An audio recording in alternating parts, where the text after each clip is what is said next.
The road into Syria is through a mountain pass and it's largely empty.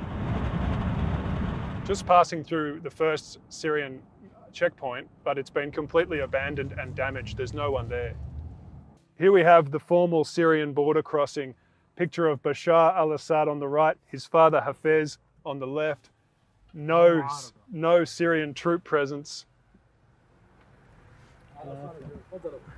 That's it.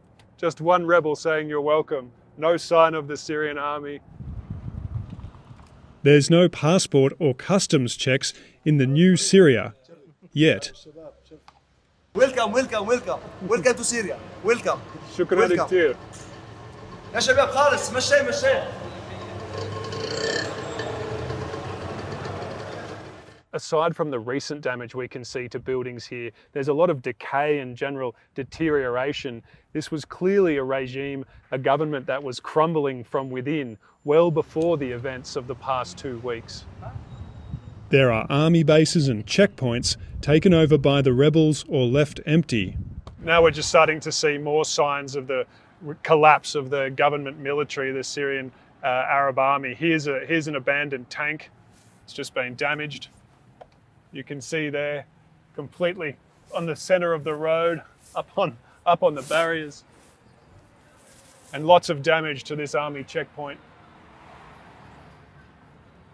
The collapse of regime forces becomes really obvious when you get to places like this checkpoint. Here are their uniforms, their boots. They've been cast off as quickly as they could, and they've left all their equipment and abandoned their posts. On the ground, there are spent shell casings, so clearly there was some kind of violence here, some kind of a fight, but it looks like most of the Syrian army have just left. They don't want to be seen in uniform. They don't want any association with the former regime. These places used to be key parts holding the Assad government in power, and now look at them, they're just abandoned, they've been trashed. It's astonishing to think that this state, this repressive regime that lasted for more than half a century, now looks like this, and it's vanished in less than 2 weeks. So here it is, posters of the president, formerly an untouchable figure, living a life of luxury, going to Europe, is now in tatters. This is very emblematic of the Assad regime. Approaching Damascus, people are still celebrating the regime's demise.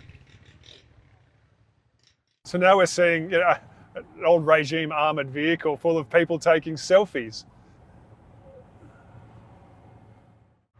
The rebels have locked down government buildings in the capital, but we are briefly allowed to go inside one.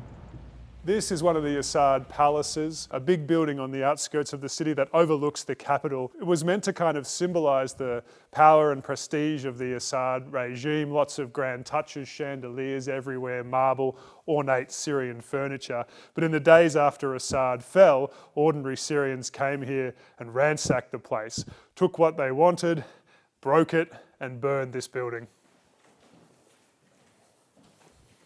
Windows smashed, furniture's been pulled out and pulled apart. So another grand bedroom. Also the mattress has been stolen.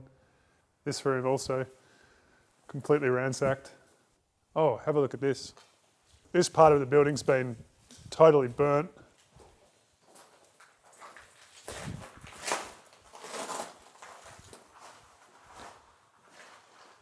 This would have been a dining hall or reception area. You can see all the chandeliers, the decorative ceiling. It's all been destroyed. Assad is gone and his regime lies in ashes.